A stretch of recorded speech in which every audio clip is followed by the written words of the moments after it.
Growth Pod is brought to you by Genero, a leading growth agency in the Nordics. We interview marketing experts, business leaders, and entrepreneurs to uncover the stories and strategies behind profitable growth.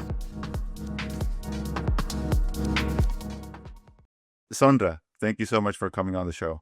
Thank you for having me. I'm really excited to talk about SATS, or Elixia, as it's known here in Finland. I'm a customer, a happy customer, so I'm interested to kind of learn more about the business side of things. Where do you work out? Which club do you go to? In Tapiola, in Ainoa shopping center in Espoo. I know it. Tapiola is actually one of my. We have more than 270 clubs, and Tapiola is, I would say, my top 3 favorites. No, it is. really. It is. I like it a lot. It's a really good gym. Good service, good, like, very clean, good equipment. I really like it. I really like it. So definitely going to get into kind of how you've been building and maintaining such high quality across so many different countries and gyms. But before we get into that, I mean, you've been at SATS now for 6.5 years, I think. Before you transitioned into that role, you did a bunch of different things in media, online marketplaces. So can you kind of briefly walk through the journey that led you to where you are today?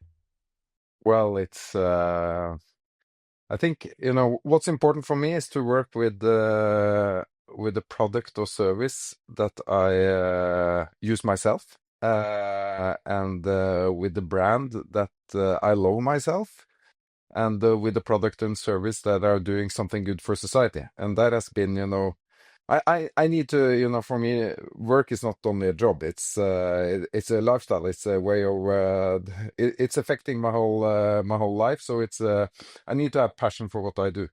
And I come from a family with a lot of academics. So, news has been a big part of my growing up, and our family dinners. So it was, that's why I started working with newspapers. And then it led to online classified, the circular economy, to make sure that, things could be reused. And then when the opportunity came in 2018 to join SATS, it was a very easy decision. It's been a part of my life since I was a student back in 1997. I became a member first time, and it's my social hangout place. So, and it's a fantastic contribution to society what we do. So it was a very easy decision to move over in 2018.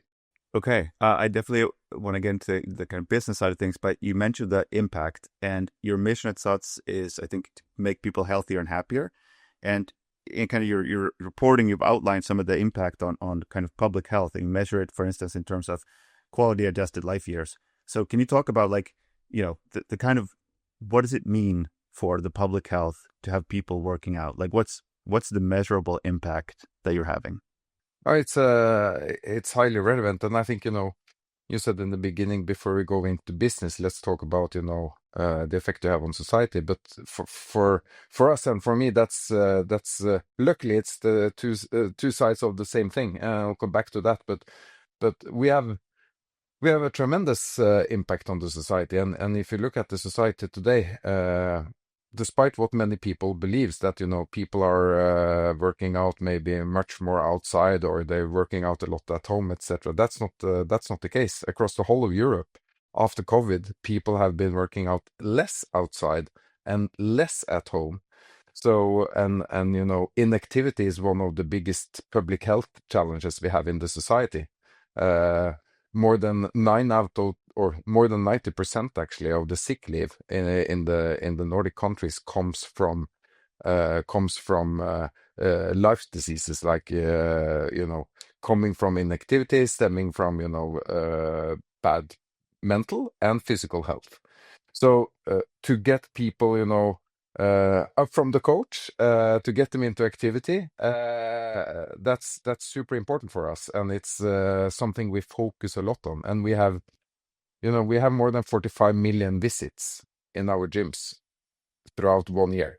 So it's a massive activity level, and we have reported on, as you say, what's the real impact on society, and we Together with an external agency, we have looked at, we are contributing to more than 17,000 quality-adjusted life years in the Nordic society, meaning that, people could live 17,000 years longer with high life quality, based on the activity they do in our clubs.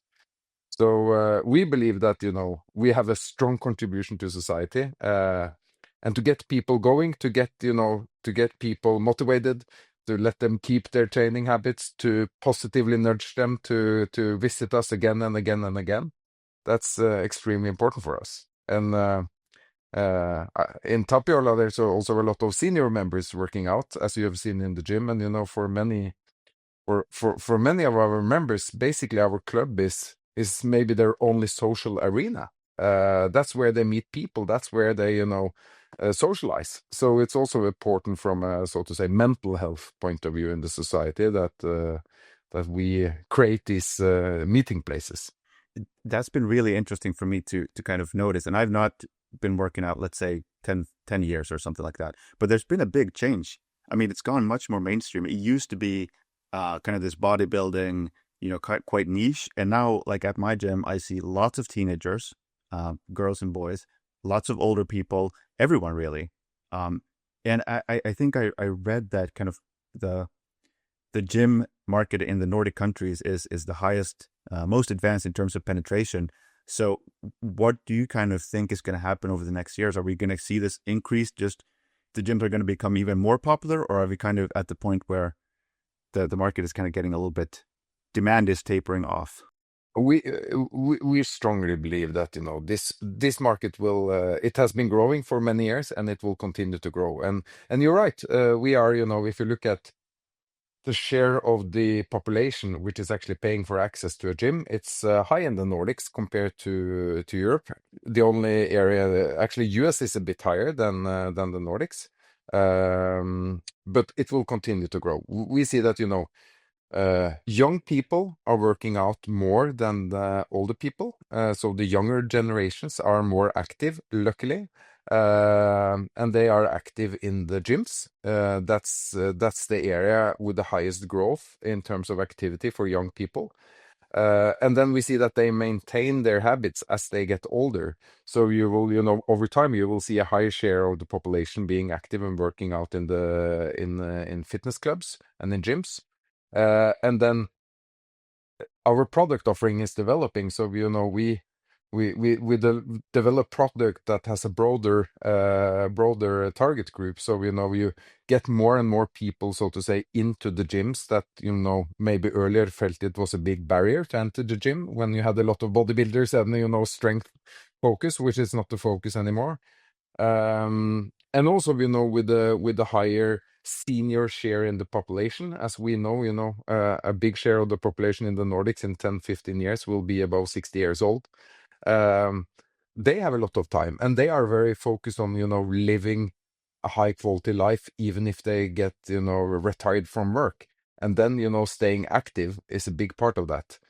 And then on top of this, you have the whole mega trend in the whole society around the world of living a healthy lifestyle. So we believe that there are several factors that will continue to drive growth for this industry. Yeah, for sure. I totally agree. What do you then think about, working out from home? You kind of touched on that. I'm thinking now with like wearables and AI, obviously during the COVID pandemic lockdowns, companies like Peloton were like super hyped. I think their stock is like down 95% from the all-time highs. People are going back to the gym. But, over a 10-year period, do you think gyms are going to continue to play a very, very important role, maybe for the social aspects that you kind of mentioned as well? Yeah, it's, I'm a bit surprised actually that the number of people working out at home is on a declining trend. I would expect, to be honest, that that trend to increase. But I think even you can have a lot of technology supporting your fitness journey and your activity. If you're running, cycling, have lifting weights or whatever you do, you can have technology supporting it. So you get motivated, you get input on how to do it the right way, etc., and you follow programs and all these things. But still, unfortunately, working out is still a physical activity. And and and the power of habit, the power of a positive habit, and the power of doing things together with other people, it's so strong and it's so important for people in order to continue to stay active. So, having a place to go to, having it a part of your daily routine, and then we see it, for example, with our classes. Group training is a big part of our offering. Those who are actively working out in classes, they stay much longer as members, and they stay much longer active than others who are just working out by themselves. So the social aspects of doing things together and having a routine in your daily life, it's super important to maintain the habits. So we believe that, that will be a key part no matter how much technology around us is developing. But technology is a great supporter for the journey. Yeah, and you guys are obviously using that as well. But I want to talk about the group classes, because I was surprised. I think I remember reading that about 50% of members are in some kind of group class. And at my gym, anecdotally, I was surprised by how popular they were. Like seems like they're always sold out. Lots of different classes. So has that been kind of a core focus as part of your retention and customer experience strategy?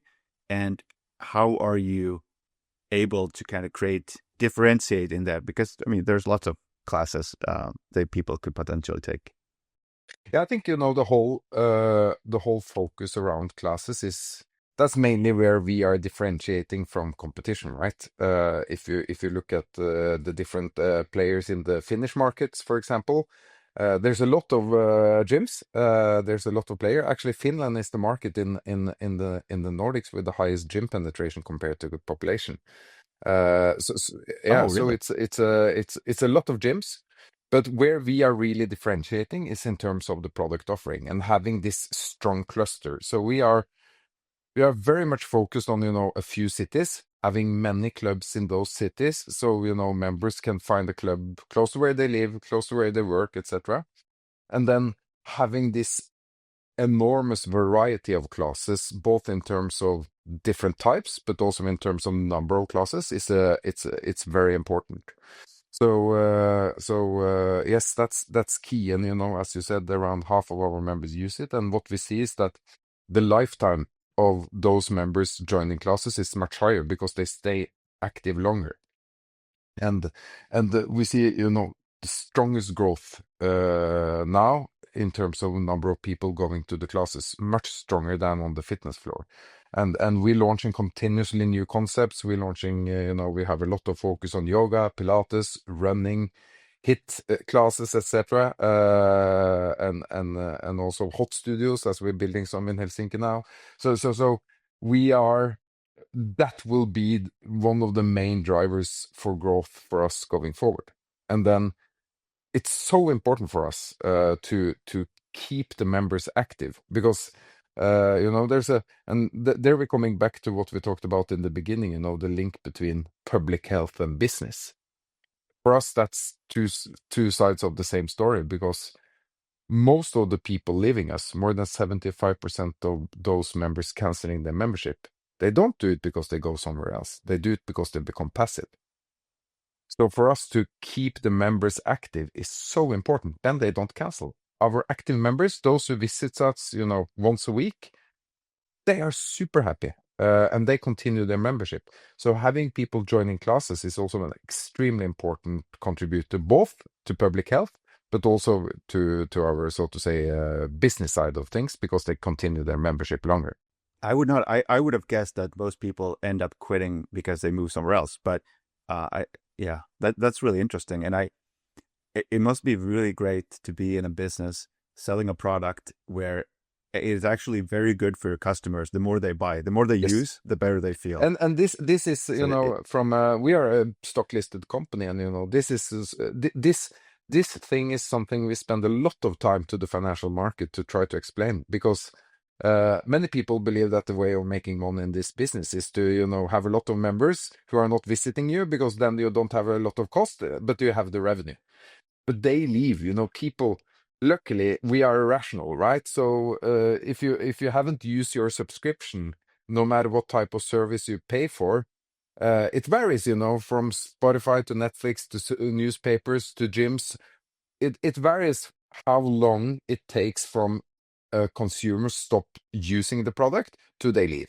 And I've been working with, subscription businesses in my whole career in different industries. And it varies, as I said, from when they stop to when they cancel. But they will cancel. People will not continue to pay for the gym membership, which is, especially in these times with the tough consumer sentiment and high interest rates on your mortgages, etc. People will not continue to pay for months if they stopped using it. So for us to, really have a growth in terms of visits, having, a higher share of our members using our products often is super important. And that's why we're, working so much with what we call digital nudging. If you have been to our gyms regularly for a while and then, you suddenly you don't show up in 2 weeks, we will reach out to you. We will, our data will pick that up and you will get the app notification saying, hey, we miss you, please come back.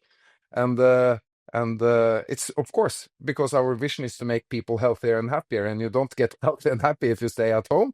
But it's also driving business. That's also what's driving our result, to say financial results. So these two things goes hand in hand.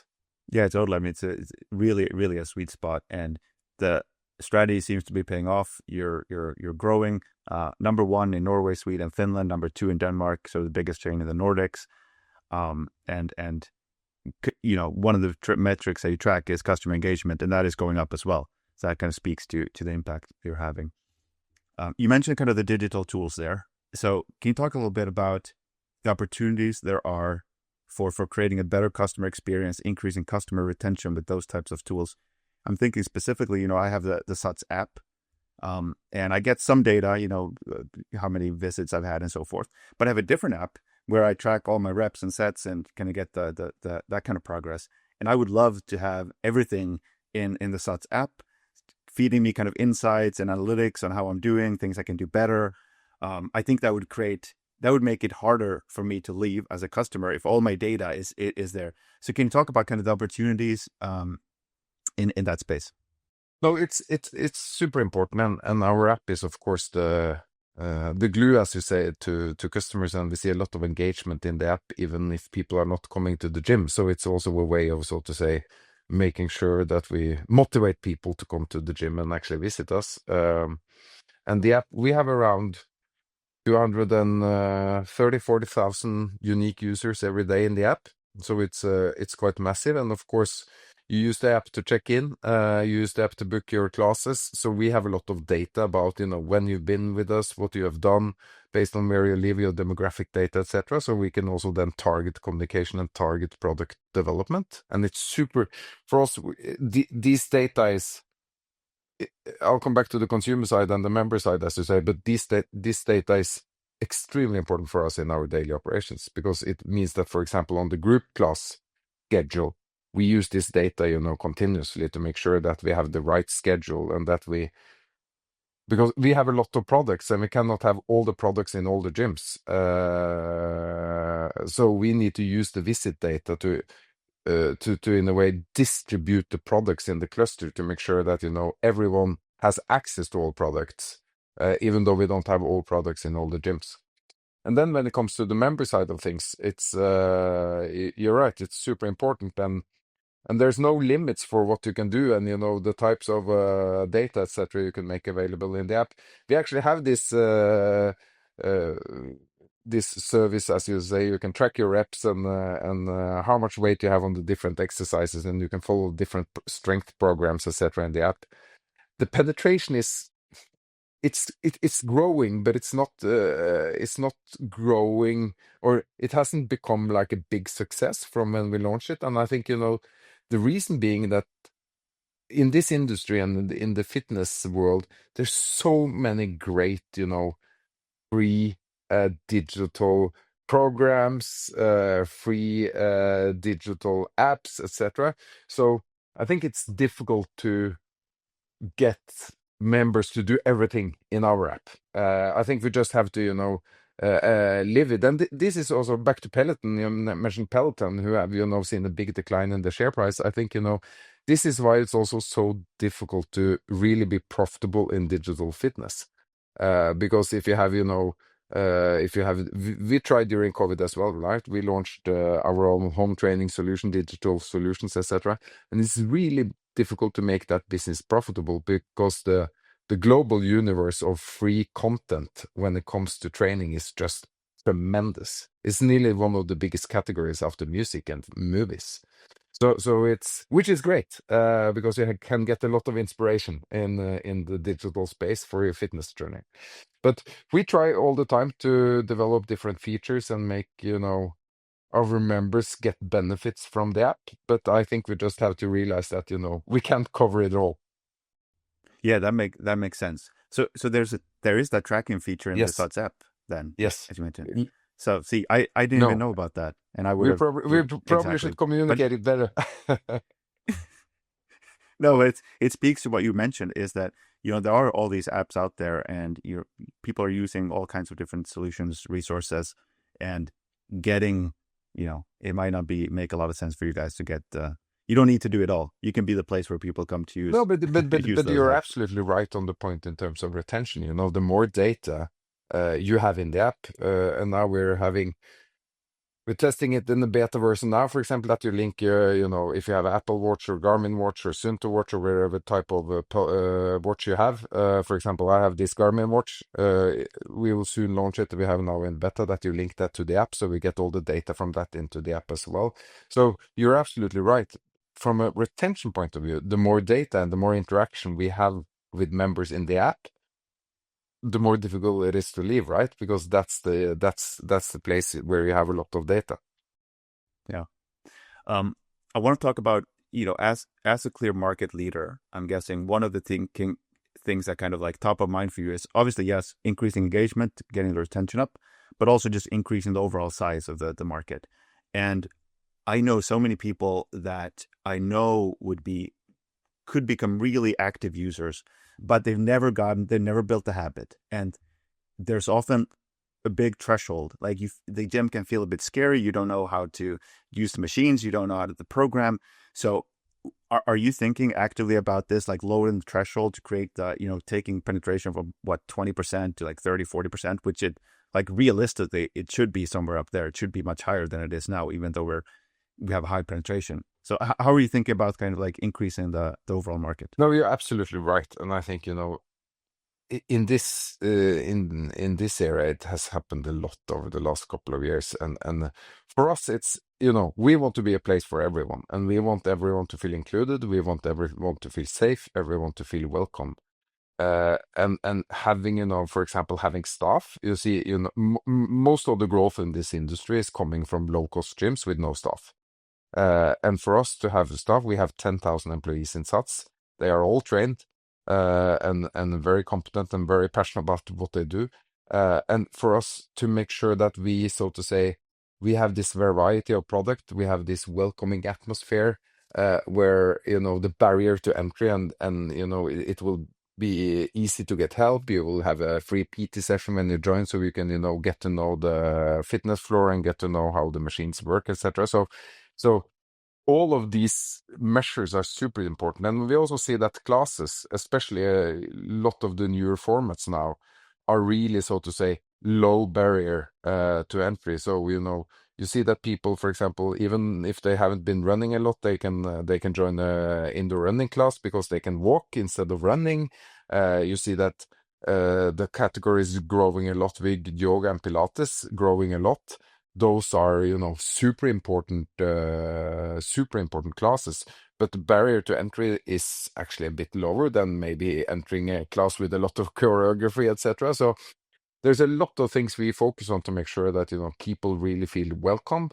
And this is the key focus also for our employees, to make sure that, the atmosphere is, if the atmosphere in the gym is friendly and welcoming, people might also try, things they didn't think they would try before entering the gym. For sure. And just anecdotally, I've felt that. I mean, I'm kind of experienced gym goer, so I'm not intimidated. But I felt that, this is an environment where I think people who are not as experienced would also feel comfortable going. You mentioned 10,000 employees, which is a huge number. I don't know how many Nordic companies there are of that scale. Not many, I guess. So, how do you go about kind of creating that cultural alignment, making sure that everyone is living up to the cultural values? I'm thinking especially because this is a workplace where you have a lot of first-time employees. They've never been in the workforce before. So how do you manage all of this at this massive scale across 4 countries and close to 300 gyms? But I think, that's from from a leadership point of view, that's the most important area. We have, as you say, we have many employees. Many of them are young. And we also, of course, this is maybe their first workplace. We have many students, so, we naturally have a quite high churn. Many people stay with us for a few years and they move on in their lives, which is great. So there's a lot of things to say about this, but I think, it has to start with the values and the vision and the purpose of the company, and the values are very strong in our company. So the vision is very clear, making people healthier and happier, and then we have 4 very strong values, and we focus a lot on this, and especially in the leadership development and focus across the whole organization. And then it's important for us to have, good leaders that are good role models. We have fantastic club managers. Many of them have been with us for a long time, and they make sure that, even though you have a high number of newcomers coming into the business every year, they get, so to say, quickly docked into the SATS and Alexia culture and values. But I think, no matter which business you are in and which industry you are in, as long as you have many employees and you're recruiting many new people every year, as we do, and there's a lot of young people, it has to be value driven. It's the only way you can have the routines. And we, of course, we are a retail company, right? We are like McDonald's, Starbucks, or whatever grocery retailer. We are a retail company. We have many operational routines, and the way we do it in Tapiola, where you work out, is the same way we do it in Stockholm and Copenhagen and Oslo. The routines on when what will happen every 15 minutes in the club, opening hours, how often you do the wardrobe check, how often you clean what, all of these things are 100% the same across the whole company, across all clubs. And you need to have that in place. You need to have that structure and those operational routines in place. But it boils down to values, because you need to have people understanding why they do it. And we have 4 values in our company that are, key focus. Every time I communicate with employees, I focus on the values. So it's being professional, being accountable. So you really need to be professional and accountable in everything you do. Then you always have to put members first. It doesn't mean that you will do everything for members, but you have to put yourself in the members' shoes and take the members' perspective and not the internal perspective. And then being extraordinary, because we want to, so to say, exceed expectations. So putting members first, being professional, being accountable, and being extraordinary. Those are our 4 values, and that links to everything we do. And in order to keep those values alive, you have to focus on it every day. And we start all management meetings in SATS, for example. In my management team, we start all management meetings, physical meetings, no matter how, big the agenda is for the meeting, and no matter how short time we feel we have. We start all management team meetings with 30 minutes where we go around the table and everyone in the management team have to share a practical example of where they've seen our values come to life in our clubs since the last management team meeting. And then if you do that every management team meeting, it sets the tone. Values are the most important driver for everything we do. And this is extremely strong in our company. And for me personally, as the CEO of the company, this is if I had to pick one thing, I would say that's the most important thing we'll do, because the result of that has so many positive effects. That's pretty incredible. I'm guessing, safe to say that most companies of your size, or any size, don't start with 30 minutes of looking at concrete examples of how the values are being lived out in the company. But like you said, if you believe that values are the most important thing, then that's what you need to do, because they're not gonna implement themselves. They're not gonna just because you communicate it, just because you write down a piece of paper, it's not gonna be experienced by the person who's, the young student who's, working shifts 2 days a Exactly. week. And the values that yeah. they will die within 6 months if you don't do this continuously. They will die because people don't focus on it. You have new people coming in, they don't learn to live it. So this is and this is extremely important. And I think no matter if you're a developer working on developing code in the app, if you're a group class instructor, if you're a PT, if you're a club manager, if you're working with our, so to say, financial accounts, no matter which role you have in the company, you can use the values to guide your decisions every day. And then if we succeed with that, if we succeed with having all our 10,000 employees having those values in the back of their head and thinking about, using this as, so to say, guidance in their small daily decisions at work every day, I'm sure we will, develop as a company in a great way. That's so powerful when it becomes like a shared language around these values. And I feel like, at least to me from the outside, Amazon is like one of the companies that have done this incredibly well. Like everyone knows this, everyone knows the leadership principles, and they have these terms that they use over and over again, and everyone knows what it means. It's so powerful. It is, and it's when you also work with something which is important for people and so important for society, it also gives an important dimension to it. And then we have a lot of passionate people with a lot of energy. So having extraordinary as a value, allowing them to sometimes do something which is not written in the operational routines that you have to do, but let the flourish of energy grow.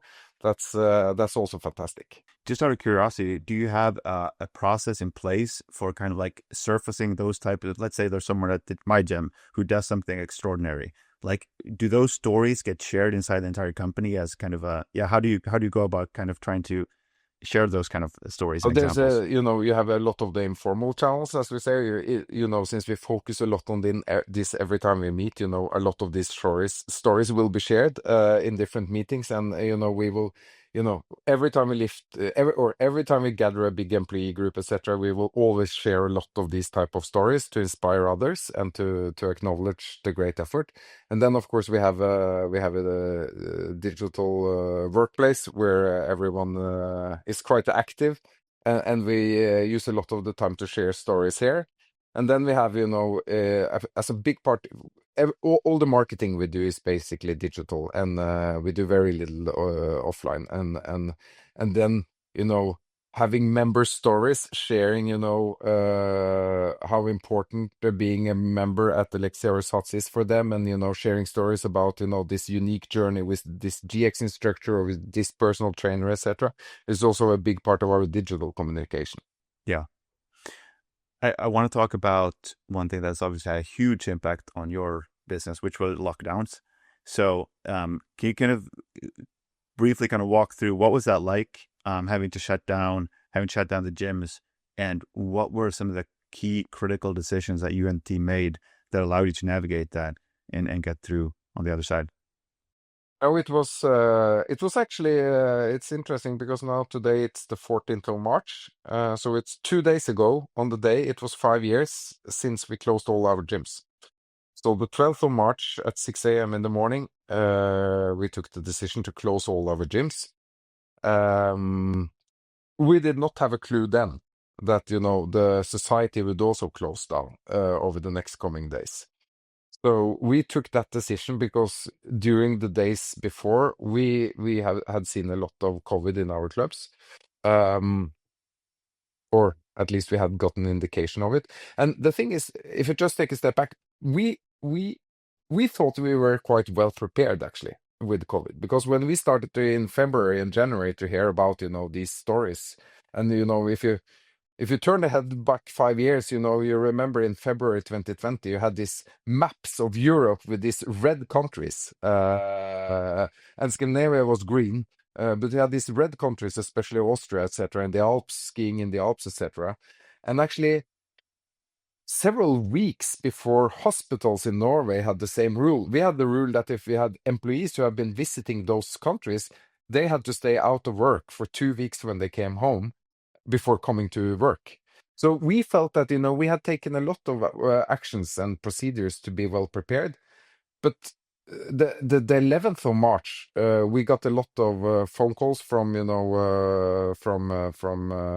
municipalities, doctors, etc., saying that we have people with COVID in our offices now, and they've been in your gym, so you should probably do something, etc. And we got a lot of these stories, and we just took the decision 12th of March in the morning that it's not safe for us. We don't feel it's safe for us to welcome the members and all our employees to work, so we cannot keep the clubs open. But it was a very difficult decision because it was basically 3 years or 2 years with a lot of challenges. Revenues disappeared. When the clubs are closed, you don't have revenues, but you have a lot of the cost. You still have to pay, some of the employees' salary. You have to pay all the house rent. You have to pay all the digital licenses. So most of our cost base was just running, but the revenues disappeared.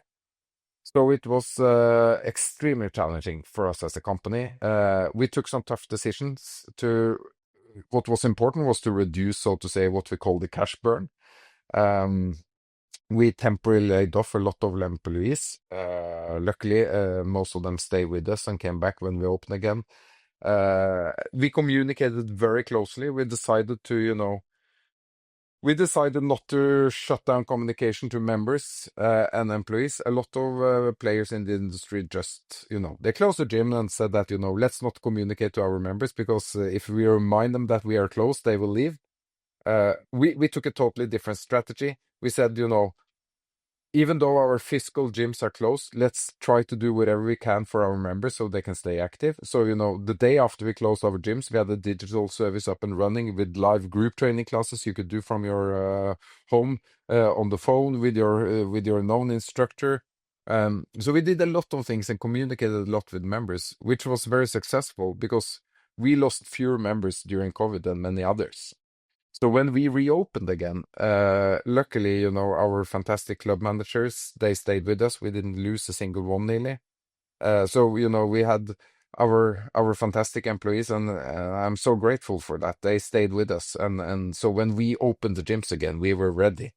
And the journey since then is known. But of course, the opening year was tough because of, we opened the gyms just before Putin invaded Ukraine, and you got the inflationary society and the negative consumer sentiment, and electricity prices hiked, etc. So financially, it was a bit stressful the first year after opening, but operationally, it was great. People came back, and we launched a lot of new products that was well received, and then it's been, especially the last 2 years, has been good growth journey since then. But COVID was it was tough. We survived due to big bank loans from our banks, which paid we paid all the bills, we paid all the house rents and everything. So and actually, it's first now, several years later, that we have repaid most of the COVID debt to the banks. It must be so nice being kind of in a more normal operating environment now and seeing the growth, seeing their profitability return, being able to deleverage. And I think it's interesting, just one example you mentioned there about some gyms choosing not to communicate to customers out of fear that they're going to leave. It just kind of shows that even in times of huge uncertainty and crisis, you can make value-based decisions that are kind of in line with not just your strategy, maybe just more in line with your values. And if you do that, and maybe also speaking to kind of, you've built that foundation, that relationship with your employees, so that even though there's this crisis, some of them have to be temporarily laid off. Once you're out of crisis, you can get back up to speed much quicker. Like it paused you, it slowed you down as a company. It did not ultimately it seems like it didn't really do any like lasting damage to you as a company, and that kind of speaks to how prepared maybe your organization was. To be honest, I don't think we've ever seen so much engagement and heart emojis and love among our employees groups than during the lockdown. And they were so, most of our 10,000 employees, they work in SATS and Alexia because they have a passion in life of getting people active. They are that, that's the passion. That's why they work in SATS.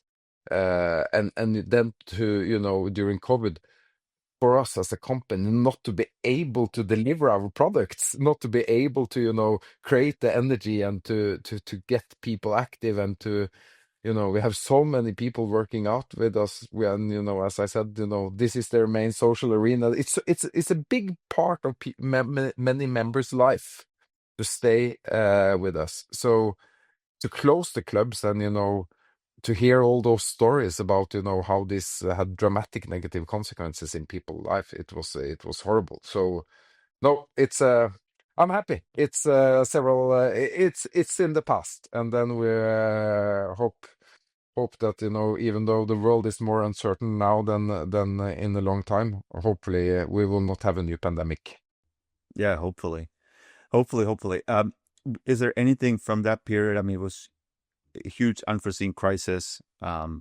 Any kind of lessons that you took away that's kind of maybe changed how you think about business in general, that's not necessarily tied just to that kind of extreme specific Yes, environment? a lot. I think, I think three areas are most important. I think, what you just lifted, that, having a strong culture and a value-based company is so important when crisis hits, no matter what type of crisis it is, because you have the dedication and engagement and loyalty from a big employee group, which is the most important thing you can have.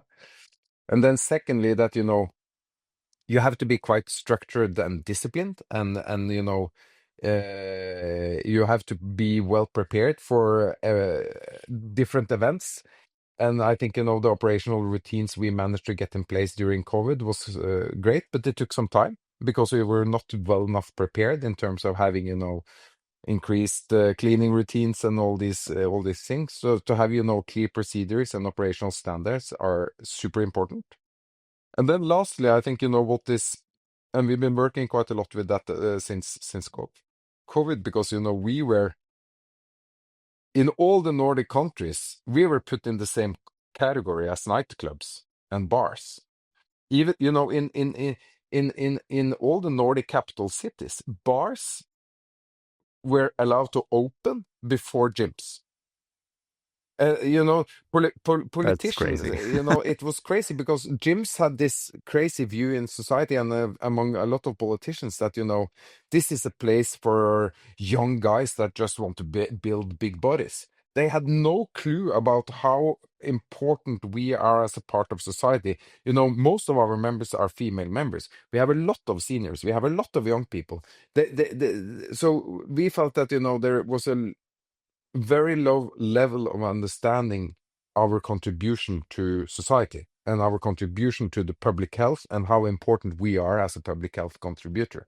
So that has been a lot of focus since COVID to make sure that, if ever something's happened again, if we can operate our business safe and with routines that make sure that it's safe to stay with us, we should stay open because we're such an important factor in people's lives. So, yeah. Hopefully we have done a lot of work now. So if a new pandemic hits, we will not be viewed as, as less important to society as nightclubs. No, I completely agree. I think that's crazy, that lack of understanding the physical and the social, Yeah. the mental aspect, the health aspect that come from that. So I totally agree. We're running out of time here, unfortunately. But kind of one last question for you, and maybe we've already touched upon this, but what is there anything that you're kind of like paying a special interest or attention to right now in the gym or fitness space? Any kind of big trends and anything that you're especially excited about? Yeah, I think, that's When you're working in a company where you love the product yourself and use the product yourself, like most of our employees are doing, we try to say to ourselves that, our decisions should be driven by data and facts and not our own personal preferences of what we like to do. And that's so difficult, It's always easy to use examples based on your own experience. But I think, if we, it's just two things. If we manage to have, the best product offering, if we manage to make sure that, all the product launches we are doing are successful and that, we really have the product offering that people want. If we manage to do that and be on top of trends, etc., as we are currently, and then combined with what we talked a lot about now during the last 45 minutes around, having a value-driven organization with a strong culture. If we manage to do those two things, to have, the product people want and deliver them with passion, we can do whatever we want. So I think that's the most important part. And then fitness trends changes and, new concepts are coming. And now, actually, in 2 days, no, tomorrow on Saturday, we're launching reformer studios in Oslo and Stockholm, which is, a crazy trend. And, the classes are super popular. And there will always be these new concepts and we should be on top of it. But if we continue to stay on top of it and then have a value-driven organization, I think, we can accomplish a lot. I think that's a perfect way to summarize kind of our conversation. A really good takeaway. Sondre, thank you so much for taking time to talk to me. It's been a pleasure because I'm a big fan of what you and the team are doing. And to everyone who's listening, if they're not an active gym member, go sign up, preferably a SATS or Elixir gym. Your body's going to thank you, your mind is going to thank you. So it's a great kind of contribution that you're doing to society. So wish you and the team all the best of luck. And like I said, thank you so much for taking the time to speak. Thank you for listening. You can find all episodes of The Growth Pod on Spotify, YouTube, and Apple Podcasts.